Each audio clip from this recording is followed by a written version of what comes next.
موضوع الدرس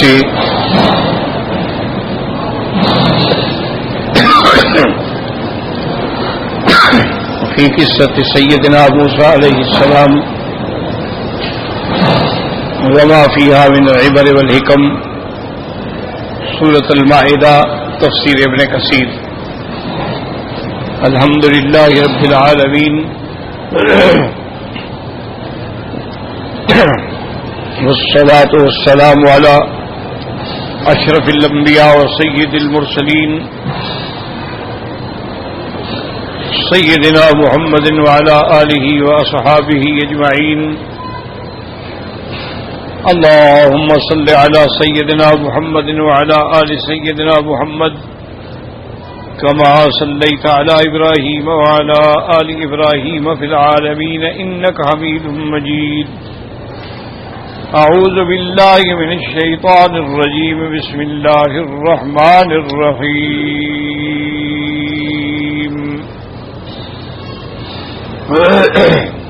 وَإِذْ قَالَ مُوسَى لِقَوْمِهِ يَا قَوْمِ اذْكُرُوا نِعْمَةَ اللَّهِ عَلَيْكُمْ إِذْ جَعَلَ فِيكُمْ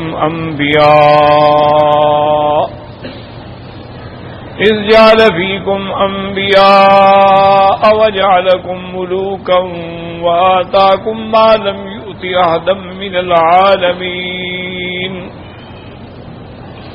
يا قوم ادخلوا الأرض المقدسة التي كتب الله لكم ولا ترتدوا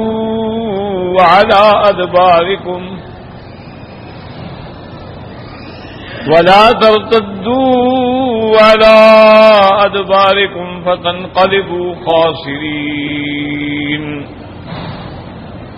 قالوا يا موسى إن فيها قوما جبارين وإنا لن ندخلها حتى يخرجوا منها فإن يخرجوا منها فإنا داخلون۔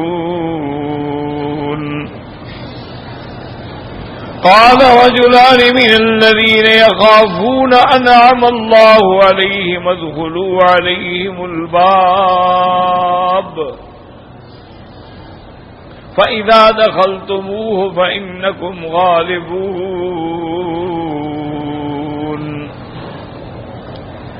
وَعَلَى اللَّهِ فَتَوَكَّلُوا إِن كُنتُم مُّؤْمِنِينَ۔ قَالُوا يَا مُوسَى إِنَّا لَن نَّدْخُلَهَا أَبَدًا مَّا دَامُوا فِيهَا فاذهب أنت وربك فقاتلا إنا هاهنا قاعدون۔ قال رب إني لا أملك إلا نفسي وأخي فافرق بيننا وبين القوم الفاسقين۔ قال فإنها محرمة عليهم 40 سنة يتيهون في الأرض فلا تأس على القوم الفاسقين۔ الحمدللہ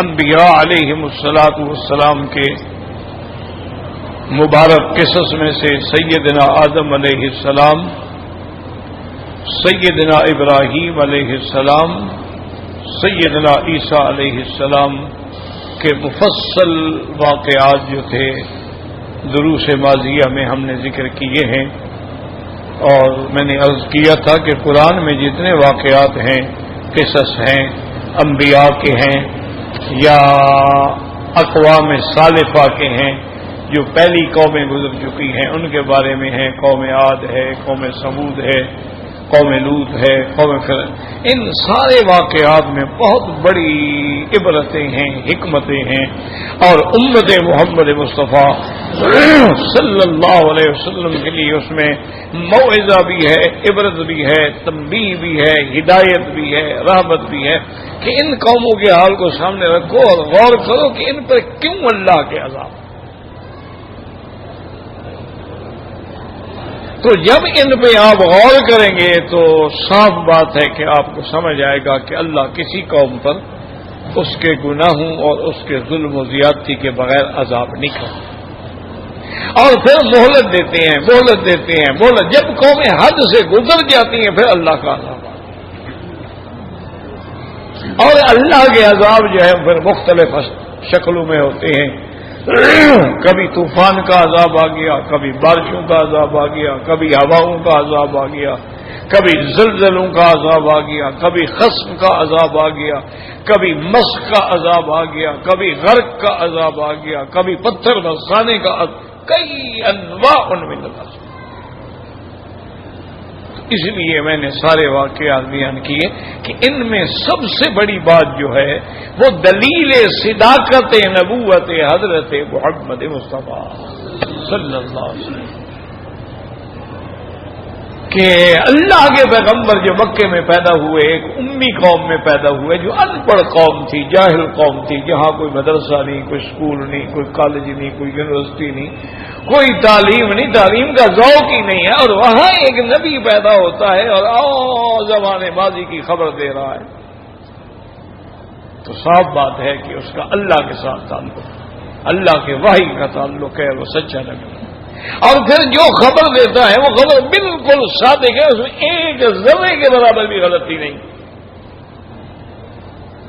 یاد رکھیں نا کہ جب عیسیٰ علیہ السلام کا حضور نے واقعہ بیان کیا، ان کی نانی کا واقعہ بیان کیا، منت کا واقعہ بیان کیا، پھر بی بی مریم کے پیدا ہونے کا واقعہ بیان کیا، پھر کفالت کا واقعہ بیان کیا، پھر ان کی جوانی کا واقعہ، تو اگر اس میں کوئی ایک لفظ بھی غلط ہوتا تو نصرانی خاموش بیٹھے رہتے، یہ دشمنان اسلام ہمیں جینے دیتے۔ اگر ابراہیم علیہ السلام کے واقعے میں ایک لفظ بھی غلط ہوتا تو مشرکین مکہ اور کفار جو تھے وہ خاموش رہتے۔ تو یہ دلیل ہے صداقت نبوت محمد مصطفیٰ صلی اللہ علیہ وعلی آلہ واصحابہ وسلم تسلیما کثیرا۔ اسی ضمن میں ہم واقعہ بیان کر رہے تھے سیدنا موسیٰ علیہ السلام کا کہ موسیٰ علیہ السلام کا بچپن فرعون کے گھر میں گزرا، جوان ہوئے، آپ کے ہاتھوں سے ایک قبطی مارا گیا، آپ نے ہجرت کی، آپ مدائن میں تشریف لے آئے، مدین میں تشریف لے آئے، حضرت شعیب کی خدمت میں آئے، وہاں آپ کی شادی ہوئی، وہاں آپ نے 10 سال گزارے، تربیت ہوئی، پھر اللہ کے پیغمبر وہاں سے اپنی بیوی کو لے کے ہجرت کر کے چلے، راستے میں اندھیرا ہے اور اندھیری رات ہے اور سردی ہے اور راستہ بھی بھول گئے، تو روشنی چمکتی ہوئی نظر آئی گئے اور وہی اللہ پاک نے آپ کو نبوت سے سرفراز فرمایا۔ یہ سارے واقعات کے بعد پھر اللہ تبارک و تعالی نے ان کو فرعون کے پاس بھیجا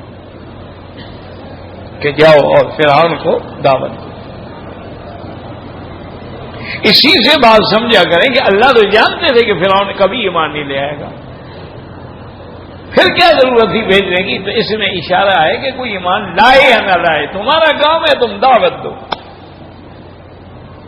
تمہارا کام ہے تم دین کی طرف ان کو بلاؤ، نہیں مانتے نہ مانے، ان کو منوانا تمہاری ذمہ داری نہیں، ان علیک الا البلاغ، آپ کی ذمہ داری ہے بات پہنچانا۔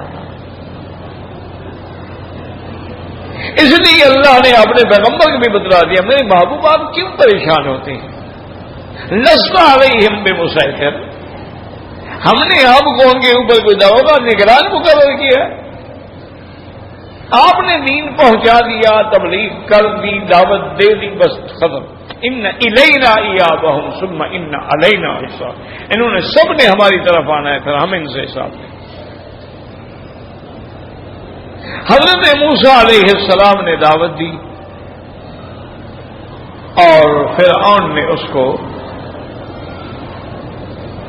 اپنی قوم کو بتلایا کہ یہ جادوگر ہے، یہ نبی نہیں ہے، یہ تو جادوگر ہے، کیونکہ موسیٰ علیہ السلام نے وہ دکھایا نا عصا، جب عصا پھینکا اور سانپ بن گیا، یہ تو جادو والی بات ہے۔ تو انہوں نے کہا کہ موسیٰ علیہ السلام ٹھیک ہے، ہم بھی اپنے ملک کے جادوگروں کو دعوت دیتے ہیں، کوئی وقت معین کر لو، وہاں مقابلہ ہوگا، پھر پتہ لگے گا تمہارے بارے میں۔ تو آپ نے فرمایا موعدکم یوم الزینۃ وان یحشر الناس ضحیٰ، کہ ایسا کرو کہ تمہاری ابھی عید کا دن آ رہا ہے تو اس دن صبح کو چاش کے وقت 9 بجے میدان میں جمع ہو جائیں گے، ویسے بھی عید کا دن ہے، دنیا اکٹھی ہوگی، وہی بات ہو جائے گی۔ اب فرعون نے اپنے پورے جو شہر تھے نا، مصر کا بادشاہ تھا وہ تو مصر کے بڑے شہر تھے، کیونکہ تہذیب مصر جو ہے نا، یاد رکھو جتنی پرانی تہذیبیں ہیں ان میں تہذیب مصر ہے، تہذیب یونان ہے، تہذیب مصر ہے، تہذیب فارس ہے، یہ سب پرانی تہذیب ہے، اسلام سے ہزاروں سال پہلے۔ اور مصر بڑا متمدن اور بڑا مہذب ملک سمجھا جاتا ہے۔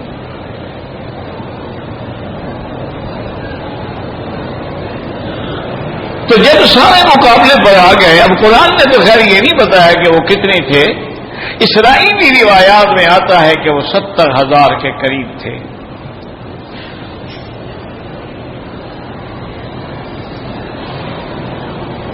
جب آئے اور فرعون کو آ کے ملے اور فرعون سے کہنے لگے اَإِنَّ لَنَا لَأَجْرًا إِن كُنَّا نَحْنُ الْغَالِبِينَ، کہ اگر ہم موسیٰ علیہ السلام سے جیت جائیں، کامیاب ہو جائیں، اس کو شکست دے دیں، ہمیں کوئی انعام ملے گا کہ نہیں؟ قال نعم وإنكم لمن المقربين، اس نے کہا تم انعام کی بات کرتے ہو، میں تو تمہیں پھر اپنا مقرب بنا دوں گا، تمہیں بڑے بڑے عہدے دوں گا، جگیریں دوں گا، تمہیں وزیر مشیر بناؤں گا، کیا بات کر رہے ہو؟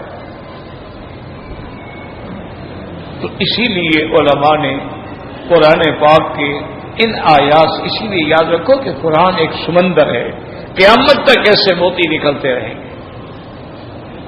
جو حکم ہے، احکام ہے، اوامر ہے، نواہی ہے، حدود ہے، وہ کبھی نہیں تبدیل ہوتے،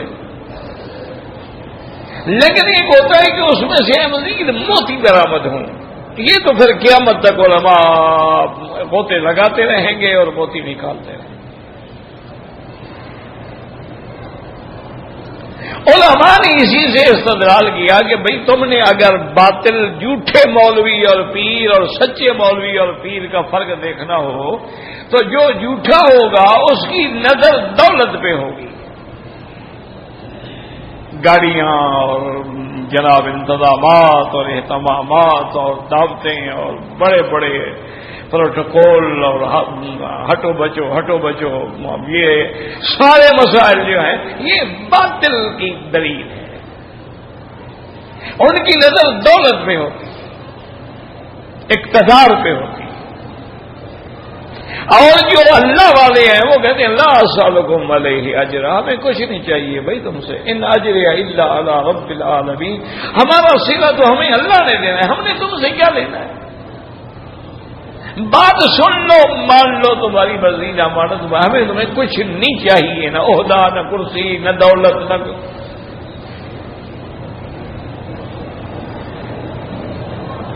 اب یہ مقابلہ ہوا، میدان میں آئے، ان کو پتا تھا کہ موسیٰ علیہ السلام جو ہے لکڑی ڈالتے ہیں سانپ بن جاتا ہے، اس لیے وہ بھی اسی قسم کا اپنا جادو بنا کے آئے۔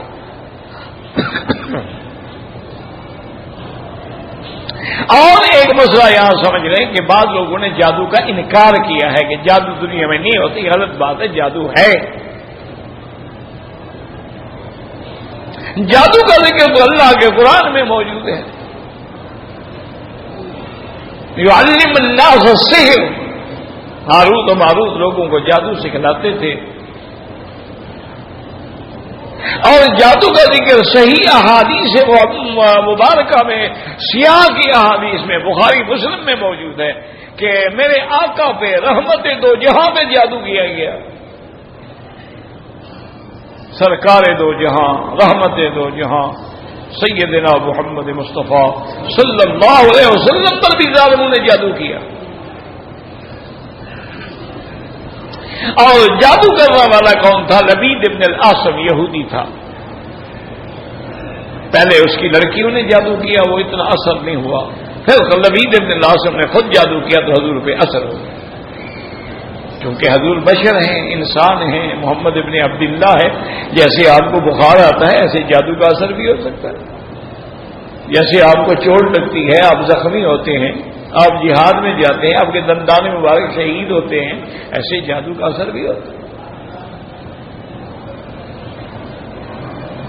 تو بہرحال مسئلہ یہ ہے کہ جادو ہے، لیکن جادو جو ہے یہ ایک شیطانی اعمال میں سے ہے، اس کا سیکھنا بھی حرام ہے، کرنا بھی حرام ہے، اور اس پہ اعتقاد رکھنا بھی حرام ہے۔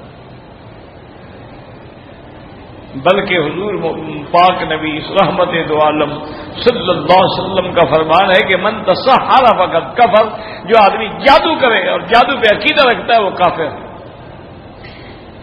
لیکن جادو ہے۔ اب یہ تو نہیں کوئی کہے شیطان نہیں، شیطان ہے، کوئی کہے دجال نہیں، دجال ہے، کوئی کہے علم موسیقی نہیں ہے، یہ الگ بات ہے کہ یہ سب علوم شیطانی ہیں، ان کا اسلام سے کوئی تعلق نہیں۔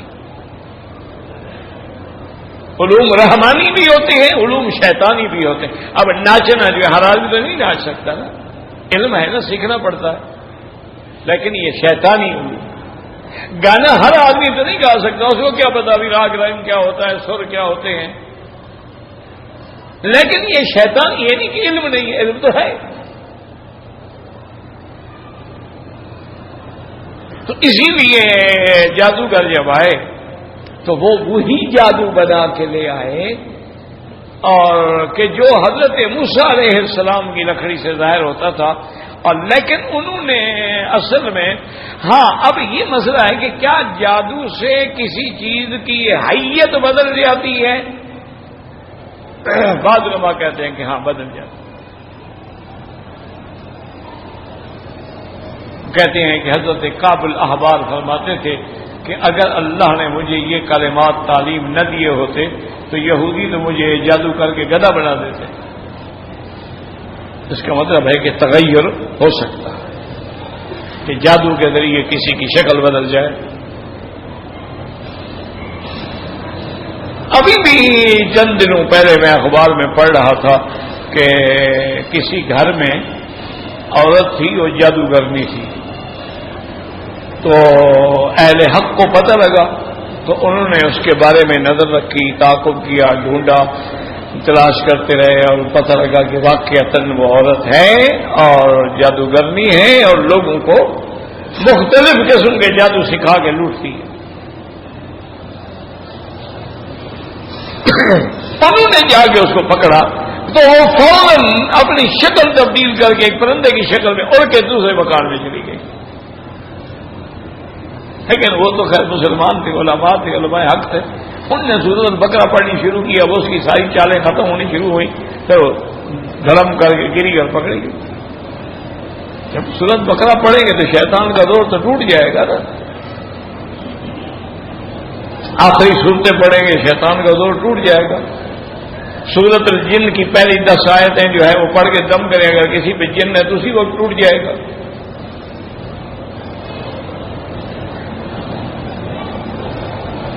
کیوں؟ قرآن تو اللہ کا کلام ہے نا، اس کا کیا توڑ ہے؟ تو انہوں نے آ کے موسیٰ علیہ السلام بادشاہ ہے اور لاکھوں لوگ ہیں، مجمع ہے، میدان ہے، ایک طرف جادوگروں کی جماعت ہے اور ایک طرف موسیٰ علیہ السلام اور ہارون علیہ السلام ہیں۔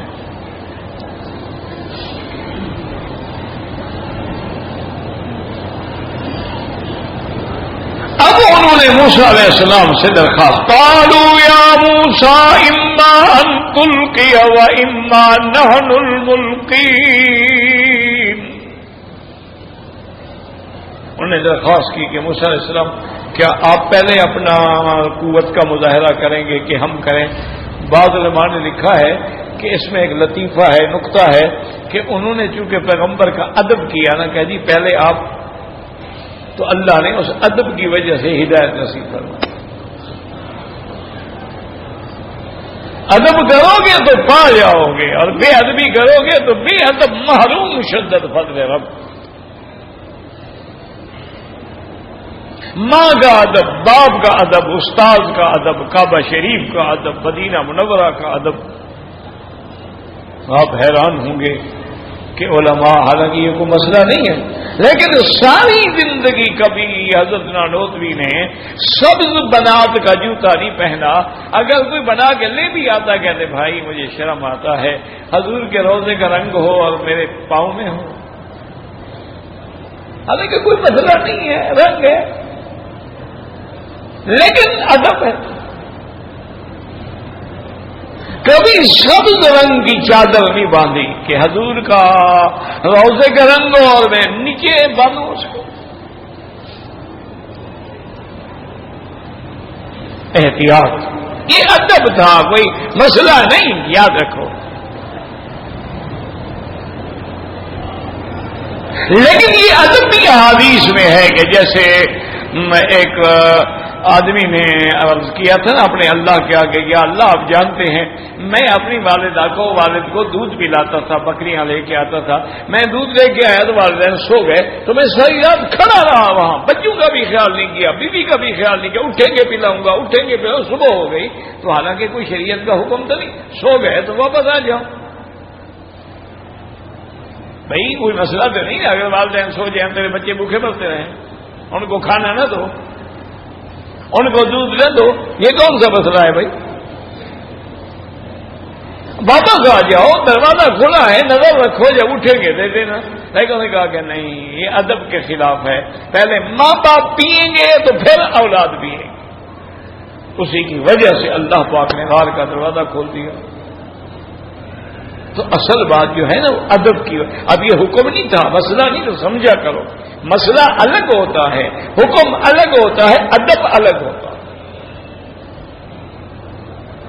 حضور پاک صلی اللہ علیہ وسلم جمعہ کی نماز پڑھا رہے ہیں، خطبہ دے رہے ہیں، اسی اسرا میں آپ نے فرمایا بھی بیٹھ جاؤ. تو حضرت عبداللہ ابن مسعود جو ہیں وہ اس مقام پہ تھے جہاں صحابہ کی جوتیاں پڑی تھیں، وہیں بیٹھ گئے.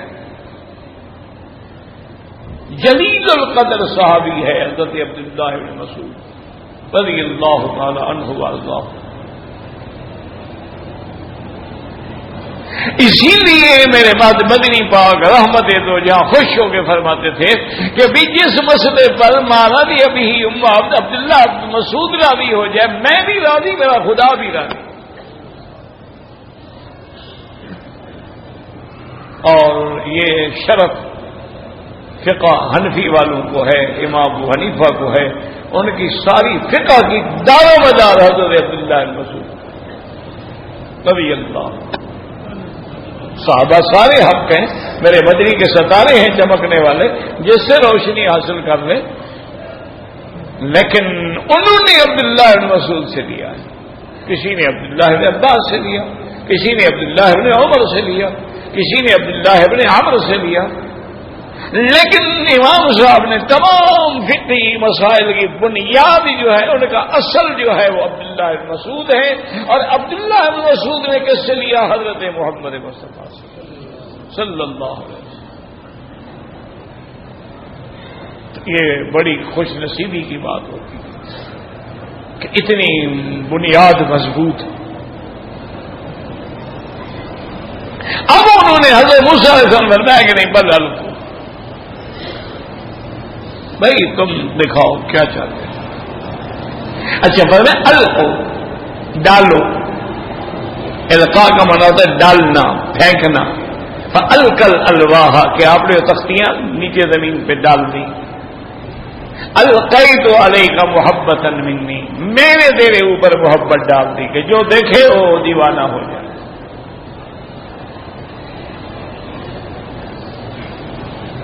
وَأَلْقَيْنَا بَيْنَهُمُ الْعَدَاوَةَ وَالْبَغْضَاءَ.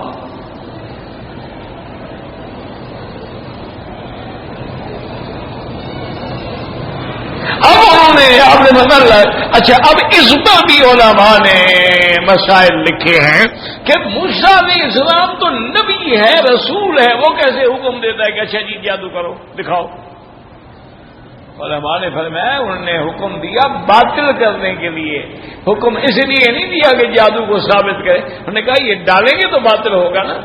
جب تک یہ دکھائیں گے نہیں تو اس کو توڑ کیسے کیا جائے گا؟ جیسے کہ ابراہیم علیہ السلام نے فرمایا تھا جب ان سے پوچھا کہ کس نے توڑا ہے، ان کا بل فعلہ کبیرہم ھذا، یہ جو بڑا ہے نا تمہارا بڑا گرو، بڑا بت جو ہے اس نے توڑا ہے، یہ تمہارے وہ چھوٹے چھوٹے خدا جو ہے نا، تم جب مٹھائیاں وغیرہ نظر نیاز چڑھاتے ہو وہ سارے چھوٹے چٹ کر جاتے ہیں، وہ بڑا بھوکھا رہ جاتا ہے بیچارہ۔ تو آج اس کو بھی غصہ آ گیا، اس نے کہا یہ کون ہے چیلے چاٹے کھا جاتے ہیں، میں ویسے بیٹھا رہتا ہوں۔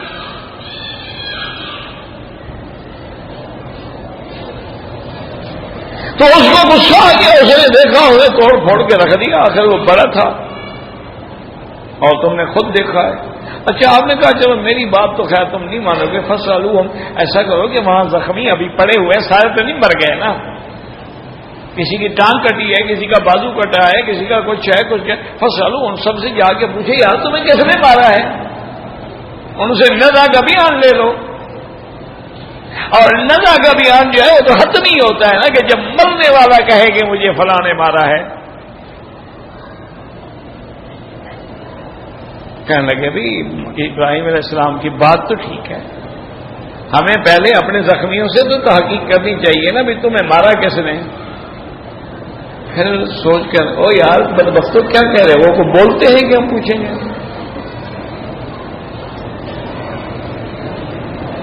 قال لقد علمت ما هؤلاء ينطقون، اللہ اکبر۔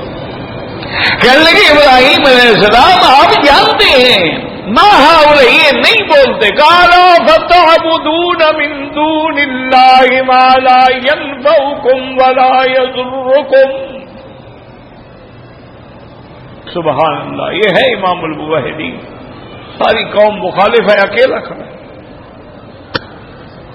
اللہ اکبر، جو حق والے ہیں اور بس حق والے ہو۔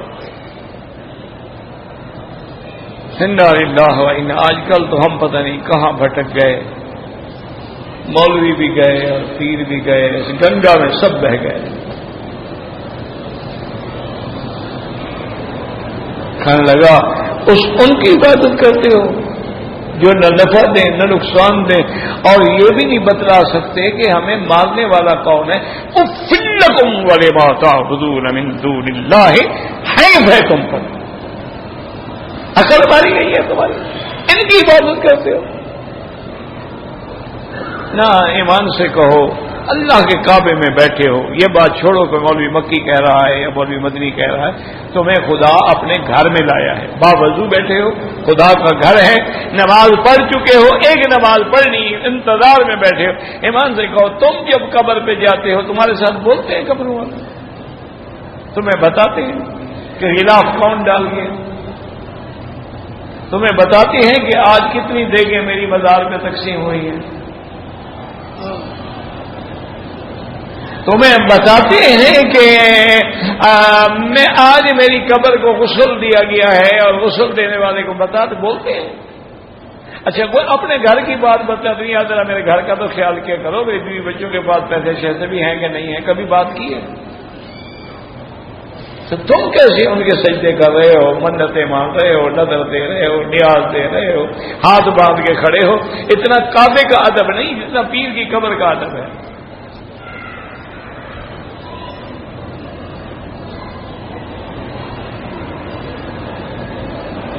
اللہ اکبر۔ اس لیے ہمیشہ یاد رکھیں کہ موسیٰ علیہ السلام اس لیے نہیں کہا کہ جادو آپ کہ کریں گے تو اس کا توڑ ہوگا۔ فَلَمَّا أَلْقَوْا قَالَ مُوسَىٰ مَا جِئْتُمْ بِهِ السِّحْرُ إِنَّ اللَّهَ سَيُبْطِلُهُ۔ حضرت موسیٰ علیہ السلام نے فرمایا کہ ظالمو، یہ جو تم نے جادو دکھایا ہے یہ جادو ہے، اللہ اس کو باطل کر دیں گے، توڑ دیں گے، مٹا دیں گے۔ انہ لا یصلح عمل المفسدین۔ اب انہوں نے پتہ ہے کیا ڈالا تھا؟ انہوں نے بڑے لمبے لمبے رسے ڈالے اور ان پہ پارا لگا ہوا تھا، اور انہوں نے سحروا اعین الناس، لوگوں کی آنکھوں پہ ہپناٹائز کیا کہ وہ دھوپ جب لگے تو آپ کو پتہ ہے کہ پارا حرکت کرتا ہے. یہ دیکھیں حرارت کے لیے جو منہ میں رکھتے ہیں ٹمپریچر چیک کرنے کے لیے، گرمی ہوگی تو اوپر چڑھ جائے گا، ٹھنڈا ہوگا نیچے ہو جائے گا، تو وہ بھی حرکت کرنے لگے تو لوگ سمجھے کہ سانپ آ گئے. وہ تو جناب 70,000 سانپ جو اکٹھا ہو جائے اور لوگوں کی تو چیخیں نکل گئیں.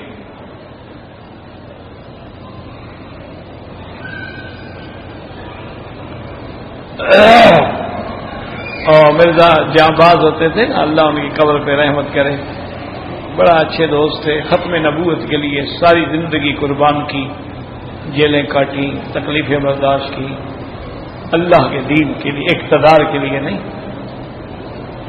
تو مخالفین کا جلسہ ہو رہا تھا قادیانیوں کا، تو مرزا صاحب وہاں سے گزرے تو دیکھا بڑی رونق میلہ لگا ہوا ہے. باطل کے جلسے جو ہیں رونقیں تو بڑی ہوتی ہیں نا، وہاں بجلیاں لائٹیں وائٹیں قصے کہانی چپ کر کے بتا ہوتا ہے، پیسہ ہے. غریب بیچارے کو تو دیا بھی نہیں ملتا. تو مرزا صاحب کہنے لگے کہ یار ان کے جلسے میں کچھ تھوڑا بہت تماشا نہ کریں. انہوں نے کہا مرزا صاحب کیوں مرواتے ہو، ہم 2 آدمی ہیں، ان کا تو مجمع ہے نا، اگر ہم نے کوئی شرارت کی تو یہ ہمیں پکڑ کے مار کے ختم کر دیں گے. انہوں نے کہا نہیں یار تم غلط غور کرو، بس 2 منٹ تم یہاں ٹھہرو. میں آیا. مرزا صاحب گئے اور سامنے ہی کوئی بازار تھا، یہ لاہور کا ہی بازار تھا، وہاں سے جا کے ربڑ کے بنے ہوئے سانپ ہوتے ہیں وہ 2-3 لے آئے. وہ لے آئے اور 2-3 اس کو دے دیے، 2-3 خود لے لیے اور کہا کہ تم ادھر میں ادھر چھوڑ دو. سانپ آئے اور سانپ آئے، بس سانپ ہو سارا مجمع اٹھ کے بھاگا. سانپ ہو گیا، ایک دوسرے کے اوپر گر رہے ہیں، شامیانے گر گئے. کیا گیا جلسہ؟ بعد میں تحقیق ہوئی اور تو ربڑ کا تھا. صاحب ایسے ہی اللہ ان کی قبر پہ رحمت کرے، اتنا بڑا بہادر آدمی تھا، باطل کے جلسے میں گھس گیا اکیلا بندہ.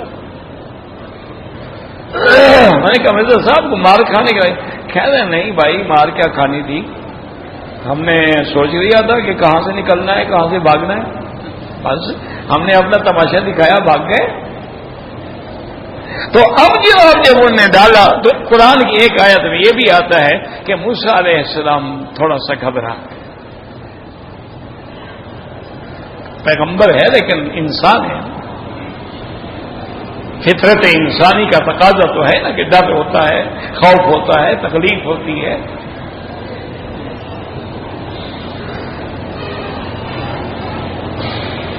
اللہ تو اور کیوں ڈرے، بات یاد رکھو، اس لیے وہ ڈرے کہ بھئی میں جو لکڑی ڈالوں گا وہ بھی تو سانپ بن جاتی ہے.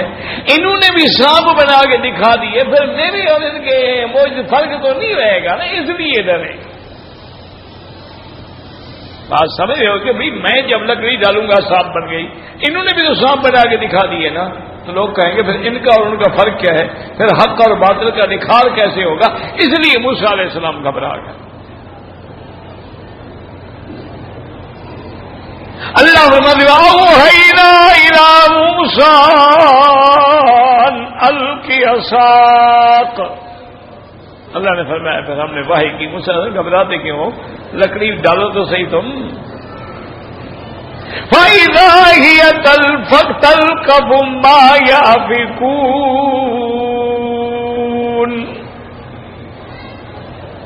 فَوَقَعَ الْحَقُّ وَبَطَلَ مَا كَانُوا يَعْمَلُونَ فَغُلِبُوا هُنَالِكَ وَأُلْقِيَ السَّحَرَةُ سَاجِدِينَ قَالُوا آمَنَّا بِرَبِّ الْعَالَمِينَ رب موسیٰ وہارون. موسیٰ علیہ السلام نے جب اپنا عصا ڈالا نا جی، لکڑی ڈالی، تلقف وہ تو سب کو نکل گئی. فوقع الحق، اب حق سامنے آ گیا. وہ جادوگر تھے نا، سمجھ گئے، انہوں نے کہا یہ جادو نہیں ہے، جادو ہے سانپ بن جائے، ہمارے ساموں سے بڑا بن جائے، بھاگنے لگ جائے، باقی 70,000 رسی کھا کے پھر لکڑی بن جائے، یہ جادو نہیں ہے، معجزہ ہے، نبی ہے۔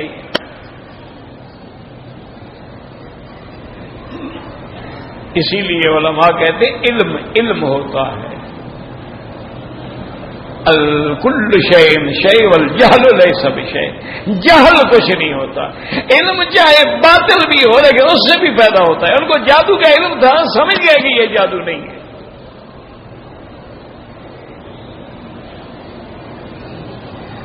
اور فوراً سجدے میں گر گئے۔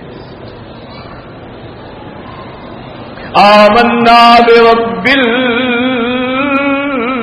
العالمین، یاد رکھو انہوں نے کیا کہا؟ آمنا برب العالمین، یہ نہیں کہا آمنا باللہ۔ وجہ کیا تھی کہ فرعون کہتا تھا نا انا ربکم، انہوں نے کہا ہم تیری ربوبیت نہیں رب العالمین پر ایمان لائے ہیں، تم کیا جھوٹے آدمی۔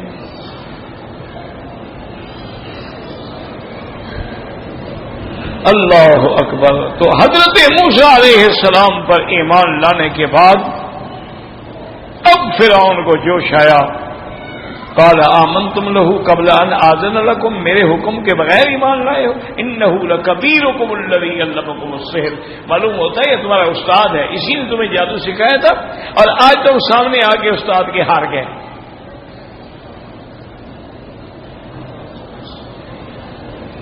اور کہنے لگا یاد رکھو کہ میں تمہیں ایسی سزا دوں گا، لأصلبنکم فی جذوع النخل، میں تمہیں درختوں کے ساتھ، کھجوروں کے تنوں کے ساتھ پھانسیوں لٹکا دوں گا، گلے میں رسیاں ڈال کے لٹکا دوں گا، اور پھر تمہیں پتہ لگے گا کہ کون طاقتور ہے۔ دیکھیں ایک گھڑی گزری ہے ایمان لانے کو، ہم تو نسلی ایمان والے ہیں نا، پاؤں میں کانٹا لگے تو بھاگ جائیں گے۔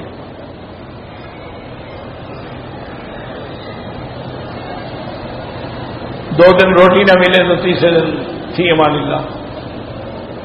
یہ دیکھیں ابھی ایمان لائے ہیں اور سامنے فرعون کی قوت ہے، ڈٹ گئے مقابلے میں۔ کہنے لگے فرعون بات سنو، جو ہونا تھا ہو گیا، یہ بھی تم نے ہمیں ظلم کر کے جادو پہ لگایا تھا، فقد ما انت قاض، جو کچھ تم سے ہو سکتا ہے کرو،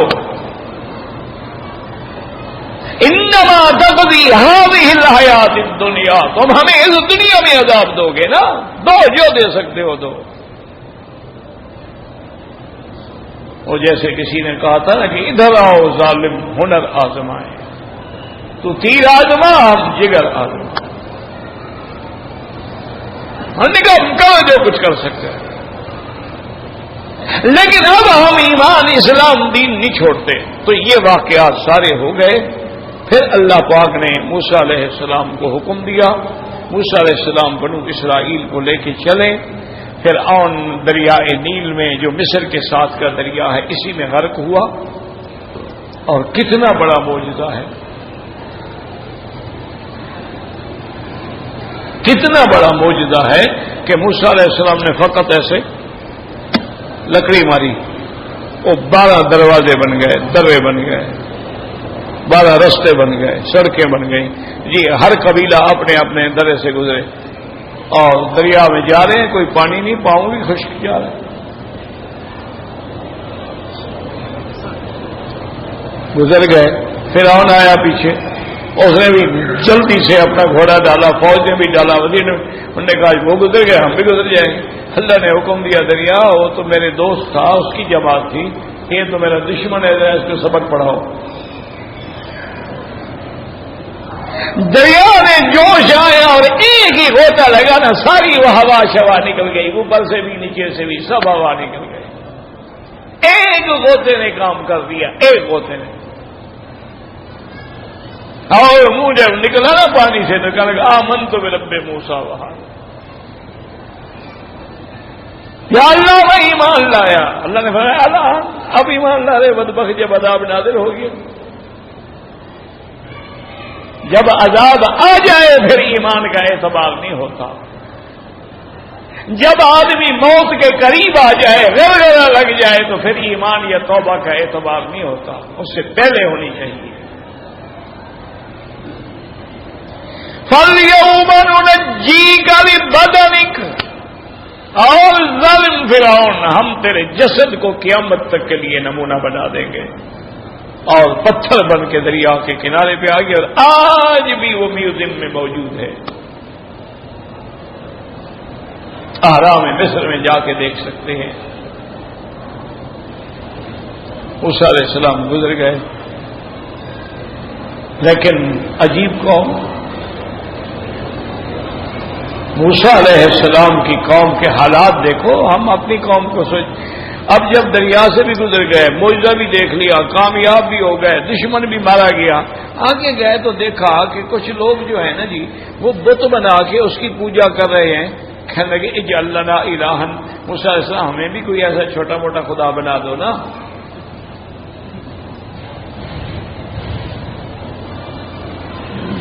قال انکم قوم تجہلون، تم بڑی جاہل قوم ہو بھائی، اور بدبختو یہ تو برباد ہونے والے ہیں، شرک کر رہے ہیں۔ پھر موسیٰ علیہ السلام چلے گئے۔ اب موسیٰ علیہ السلام کو اللہ نے جب کوہ طور پہ بلایا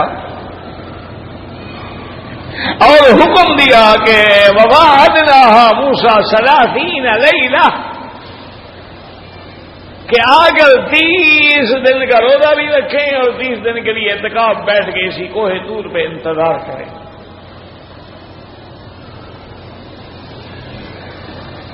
اس کے بعد پھر اللہ نے حکم دے دیا موسیٰ علیہ السلام اب اس کو فَأَتْمَمْنَاهَا بِعَشْرٍ، 10 روزے اور رکھو، 40 پورے کرو۔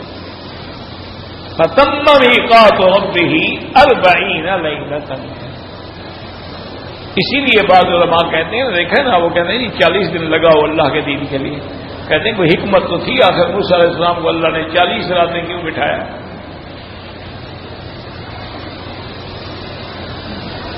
تو بہرحال موسیٰ علیہ السلام جب وہاں تشریف لے گئے، پیچھے سامری نے کیا کیا کہ زیور اکٹھے کر کے سونا چاندی کے ان کو پگلایا، اور ایک اس سے بچڑا بنایا، سونے چاندی کا مجسمہ بنایا، اور اس میں پھونک بھری اور وہ پاں پاں کرے، آواز دے۔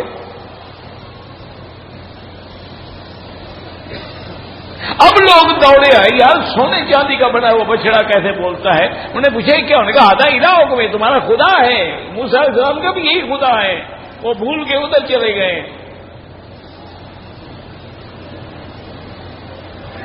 اور پتہ ہے یہ کون تھا سامری؟ اس کا نام بھی موسیٰ تھا، اسی لیے مفسرین نے لکھا ہے، اچھا یہ جو تھا سامری، یہ جب پیدا ہوا نا، یہ حرامی اولاد تھی، زنا کی اولاد تھی، تو ماں نے اس بچے کو کسی غار میں آ کے کپڑے میں لپیٹ کے چھوڑ دیا کہ بھئی یہ میں کیسے ظاہر کروں کہ میرا بچہ ہے، تو چھوڑ کے چلی گئی۔ اللہ نے حکم دیا، جبریل علیہ السلام آ کے اس کی تربیت کرتے تھے، اس کو دودھ پلاتے، اس کو کھلاتے، اس کو منہ کو انگلی چٹواتے، ساری تربیت جو ہے جبریل نے کی۔ اس لیے علماء نے لکھا، واہ میرا مولا، جس کی تربیت جبریل کر رہا ہے وہ سب سے بڑا مشرک شیطان بنا، اور جس کی تربیت فرعون کے گھر میں ہوئی وہ موسیٰ کلیم اللہ بنا۔ موسیٰ علیہ السلام کی تربیت کہاں ہوئی تھی؟ فرعون کے گھر میں، وہ کلیم اللہ بنا ہے، اور اس کی تربیت جبریل نے کی ہے، لیکن یہ سامری بنا۔ موسیٰ علیہ السلام واپس آئے تو قوم تو جناب سے موسیٰ غصے میں آئے، اور حضرت ہارون اپنے بھائی کو پکڑ لیا۔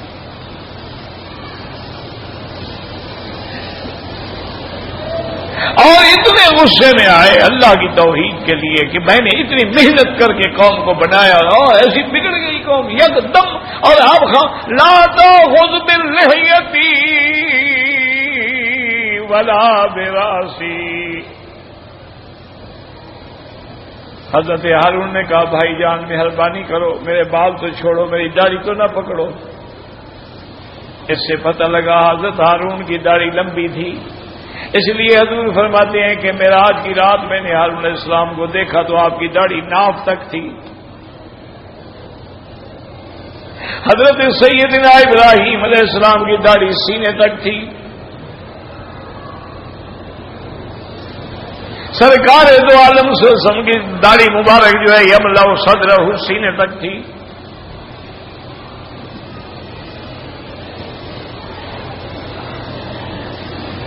آپ نے کہا یہ کیا ہو گیا؟ اس نے کہا میں نے ان کو بڑا سمجھایا ہے، میری بات نہیں مانی، میں کیا کروں؟ میں خاموش رہا کہ کہیں اور فساد نہ بڑھ جائے.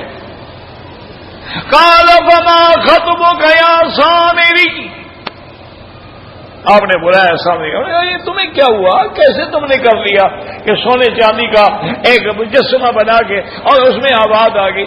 اور اس نے کہا موسیٰ علیہ السلام ناراض نہ ہوں، بسر تم معلوم یبصروا به، اصل میں جو فرشتہ گھوڑے پہ سوار ہو کے آتا تھا نا مجھے کھلانے پلانے کے لیے، تو اس کی گھوڑی جہاں بھی قدم رکھتی تھی وہاں سبز ہو جاتا تھا، جہاں قدم رکھتی سبزہ ہو جاتا. میں سمجھ گیا کہ اس کے پاؤں میں کوئی برکت ہے، میں نے وہ مٹی اٹھا کے رکھ لی تھی، تو میں نے یہ مجسمہ بنایا، مٹی اس میں ڈالی تھی، مردہ زندہ ہو گیا. یہ میں نے تو وہاں سے دیکھ کے سمجھا تھا.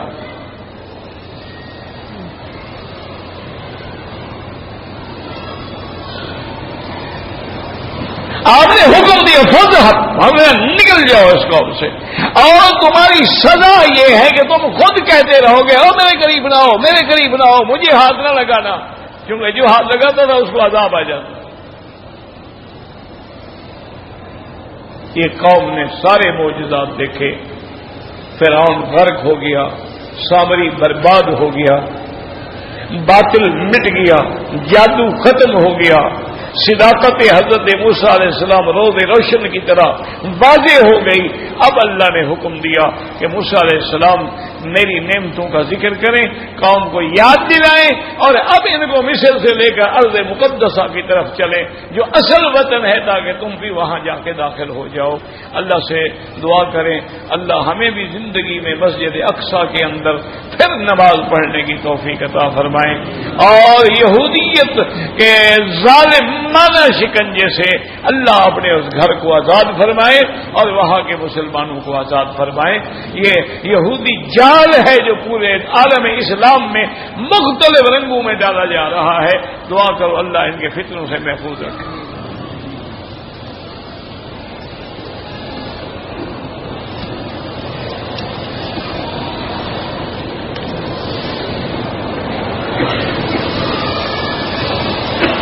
اللہ ہر جگہ موجود ہے، بالکل موجود ہے، دیکھتا بھی ہے، سنتا بھی ہے. اننی معکم اسمع و ارا، یہ تو قرآن میں اللہ کے بندے. موجود کا معنی یہ نہیں ہے کہ آپ موجود کا معنی یہ معیت علم ہے، ہر چیز اس کے علم میں ہے، لہذا گویا موجود ہے. اللہ ہر جگہ موجود ہے. یہی بات ہے کہ اللہ معیت علم کے ساتھ وَهُوَ مَعَكُمْ أَيْنَمَا كُنتُمْ قد احاط بكل شيء علما. یہ معیت علمی ہوتی ہے.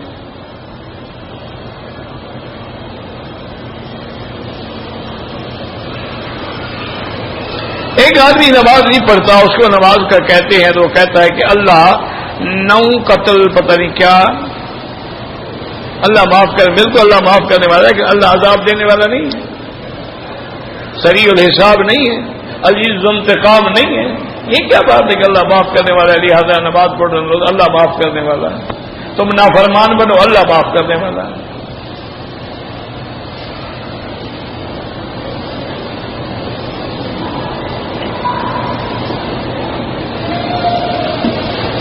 میں جدہ ایئرپورٹ پہ رہتا ہوں، میں بھائی کے پاس 6 ذی الحجہ کو آیا اور پھر میں نے 8 ذی الحجہ کو احرام باندھا. کہاں سے باندھا؟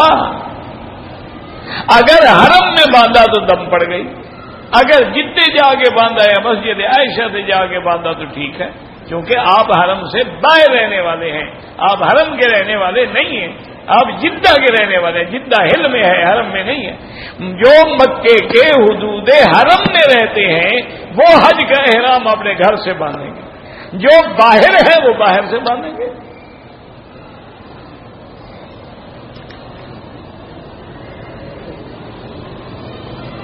کہتے جی کہ ایک آدمی اپنے آپ کو پیر بھی کہتا ہے، عالم بھی کہتا ہے، اور اپنی قبر بنا رکھی ہے. بھئی اگر قبر بنائی ہے کوئی بدعت نہیں کرتا، صرف اس لیے کہ شاید میں مر جاؤں کوئی قبر بھی نہ بنائے تو ایک الگ بات. ایک ہے کہ نہیں ویسے اس نے قبر بنائی ہے لوگوں کے سجدے گاہ کے لیے، تو پھر تو کفر ہے. چھوڑو بھائی، آج کس کس پیر اور مولوی کو رو گے؟ ایمان سے کہیں یہ شان ہے علماء کی، اہل علم کی، کسی اللہ والے کی کہ اس کے سامنے غیر محرم ننگی عورتیں ہیں، چہرہ کھلا ہے، کپڑے کھلے ہیں اور وہ ڈانس کر رہی ہوں، یہ عالم کی شان ہے؟ چلو پہلے تو ہم لوگ کہتے تھے نا، اب تو آپ نے آنکھوں سے دیکھ لیا، شکر ہے۔ پہلے تو ہم لوگ کہتے تھے نا کہ بھئی اس نے خواب میں جھوٹ بولا، فلاں کیا۔ اب بھی دعا کرو اللہ ہدایت، ہم تو اب بھی دعا کرتے ہیں کہ اللہ ہدایت، لیکن ظلم کی انتہا ہو۔ انا للہ و انا الیہ راجعون۔ اللہ ان بچیوں پر بھی رحم کرے، ان کے ماں باپ پر بھی رحم کرے، ان کو بھی غیرت دے، ہدایت دے، شرافت دے۔ اللہ پاک بھائی تمہاری مخالفتیں ہیں، مقابلے ہیں، تم جانو یار ان عورتوں کا کیا گناہ ہے، ان کو میدان میں آ کے اس انداز میں پیش کر دیں۔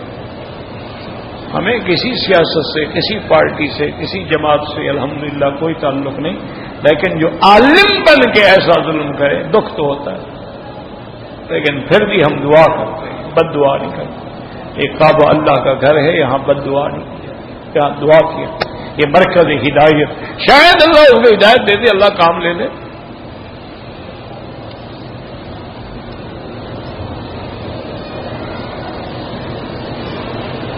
ایک آدمی نے میٹرک پاس کیا ہے، مکے آیا ہے، مدینے میں علم حاصل کرنا چاہتا ہے، مدینہ شریف جائے، یونیورسٹی والوں سے جا کے بات کرے، وہ بتائیں گے کیا طریقہ ہے۔ جو لوگ جدے میں رہتے ہیں وہ بھی حج افراد کریں گے، کیونکہ وہ ہل میں رہتے ہیں لیکن میقات کے اندر ہیں۔ جو میقات کے باہر سے آئیں گے ان کی مرضی ہے افراد کریں، تمتع کریں، قران کریں، لیکن جتنے والے، باہرے والے، جموم والے جو میقات کے اندر ہیں مکے، سب افراد کریں گے، ان پر حج کی بکری واجب نہیں ہوگی۔ خوشی سے کرنا چاہیں تو 100 کر دیں۔ ایک ہوتی ہے قربانی، اضحیہ، جو ہم حج نہ بھی کریں دینی ہے، وہ الگ چیز ہے، وہ تو دینی ہی دینی ہے۔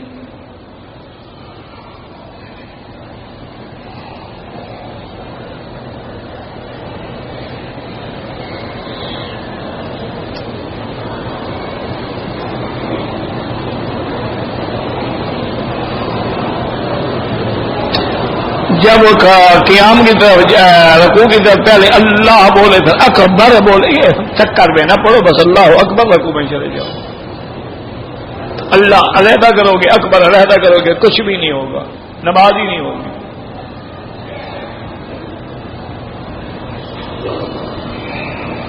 اگر کسی بندے کے پاس حرام کا پیسہ ہے وہ حج کر سکتا ہے؟ نہیں، وہ تو حدیث میں ہے کہ اگر کوئی حرام کے پیسے سے حج کرے تو آواز آتی ہے ملبس کا حرام و ماکلو کا حرام، کہ تمہارا کھانا بھی حرام، تمہارے کپڑے بھی حرام۔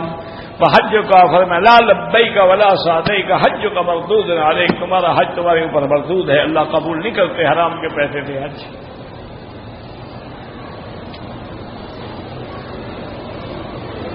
بہرحال مولوی چلاک بڑے ہوتے ہیں۔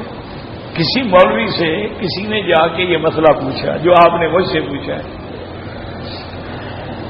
اور جی میرے پاس پیسے تو ہیں سارے حرام، اب میرے دل میں اللہ نے ایسا خیال ڈال لیا ہے حج کرنے کا، میں چاہتا ہوں میں حج کروں۔ بہرحال عالم تھے، انہوں نے سوچا، انہوں نے کہا پتہ نہیں اسی وجہ سے اللہ اس کی کوئی زندگی بدل دے۔ انہوں نے کہا بھی حرام کے پیسے تو حج نہیں ہوتا، ایک طریقہ ہے تم کسی سے قرضہ لے کے حج کر لو، اس کو اسی پیسوں سے قرضہ دے دینا، تمہارا حج تو حلال کے پیسوں سے ہوگا نا، وہ تو جیسے قرضہ لوگے وہ تو حلال دے گا نا تمہیں۔ حج پہ آیا، اس نے توبہ کی، اللہ نے ایسا نیک بنایا کہ ماشاء اللہ اس نے سارے حرام لوٹا دیے، تبدیلی آ۔ تو انہوں نے ایک حل نکال لیا۔ اچھا یہ میں نہیں کہتا، یہ اعلی حضرت نے بھی لکھا ہے، اعلی حضرت تھے نا بریلوی ہوں گے جو بڑے عالم تھے، فوت ہو گئے، انہوں نے مولوی، وہ بڑا مضبوط مولوی تھا، عالم تھا، اس نے فتاوی کی کتابیں لکھی ہیں، تفسیر لکھی ہے، بس راستے سے بھٹک گیا تھا۔ اس سے کسی نے پوچھا کہ اگر کوئی طوائف ہو، خیرات کرے یا 11ویں شریف کرے یا مجلس حسین کرے یا میلاد کرے اور وہ کھانے وانے بنائے تو ہم کھا سکتے ہیں؟ فرمایا ہاں کھا سکتے ہو۔ فقیر کا بارہا کا تجربہ ہے کہ یہ پیسہ بدل لیتی ہیں۔ کیا مانا؟ یعنی اپنی کمائی کا پیسہ پہلے کسی سے قرضہ لے کے خیرات کر لیتی، پھر کمائی والا پیسہ قرضے والے کو دے دیتی ہیں، تو جب پیسہ بدل گیا تو حلال ہو گیا۔ یہ تو خیر مجھے سمجھ نہیں ہے کہ اعلیٰ حضرت کو تجربہ کیسے ہوا، یہ بھی لکھا ہے ان کے فقیر کو بارہا کا تجربہ ہے۔ شاید جاتے ہوں گے دعوتوں پہ، اللہ عالم، اب تو مر گئے۔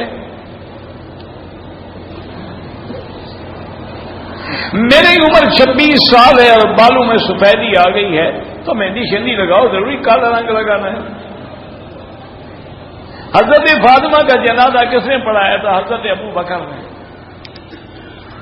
حضرت سیدہ فاطمہ الزہرا کا جب جنازہ آیا تو حضرت ابو بکر نے فرمایا کہ علی تم سے زیادہ حقدار کوئی نہیں ہے، تم شوہر بھی ہو، داماد محمد مصطفیٰ بھی ہو، ابو الحسن والحسین بھی ہو، آگے بڑھو اور بی بی فاطمہ کا جنازہ پڑھاؤ۔ اور نے کہا اللہ واللہ مجھے خدا کی قسم ہے جہاں ابو بکر ہو وہاں علی امام نہیں بن سکتا۔ تمہیں حضور نے اپنی زندگی میں امام بنایا ہے، میں کیسے امام بن سکتا ہوں؟ تو حضرت ابو بکر امام بنے اور علی نے پیچھے کھڑے ہو کے جنازہ پڑھایا۔ ان ملنگوں کو کیا پتا، یہ تو کچھ بیچارے ہیں ہی نہیں نا، دبا دم مست کلندر ہے نا بس، ان کو کیا پتا ہے واقعات کا۔ او خدا کا خوف کرو، کبھی حسن حسین کی اولاد کا نام پڑھے ہیں تم نے؟ حسن حسین کی اولاد دیکھو، ان کی اولادوں کے نام ہے ابو بکر و عمر۔ وہ دشمن تھے، دشمن کا نام کوئی رکھتا ہے؟ تم کبھی بیٹے کا نام فرعون رکھو گے، قارون رکھو گے، ابو جہل رکھو گے، ابی لہب رکھو گے؟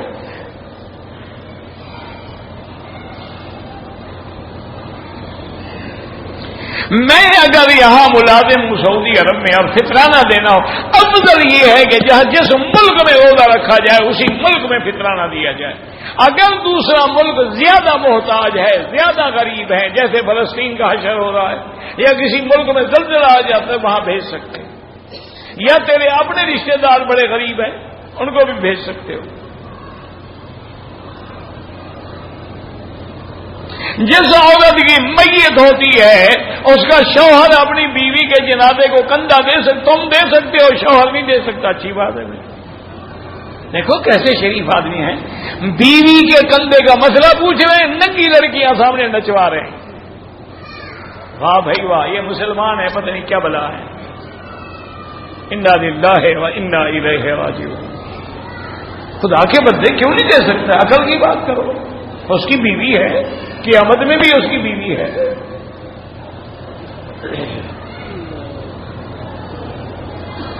اگر بیوی بیمار ہے تو خامد اس کو اپنا بلڈ دے سکتا ہے، بالکل دے سکتا ہے۔ یہ جب دن ملتے ہیں میاں بیوی وہ بلڈ نہیں دے رہا اس کو، تو باقی رگ سے دینے میں منع ہے۔ خدا کا عقل مر گیا ہے، کیا ہو گیا تمہیں؟ وہ نطفہ جو ہے وہ خون سے بنتا ہے، یاد رکھو، خون غذا سے بنتا ہے اور نطفہ خون سے بنتا ہے، پھر ان نطفے سے اولاد پیدا ہوتی ہے، تو وہ بلڈ نہیں دے رہا۔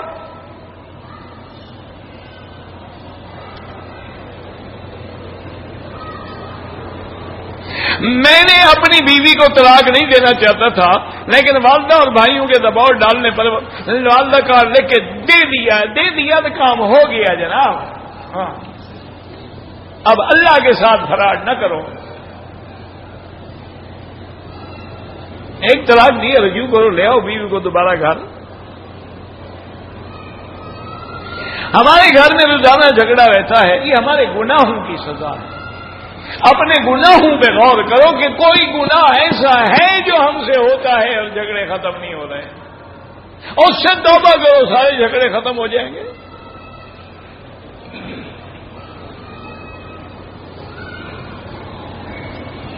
میں نے آپ کے بیان میں بال چھوٹے کرانے کی 3 قسمیں سنی ہیں۔ مشین سے چھوٹے کرائیں یا کینچی؟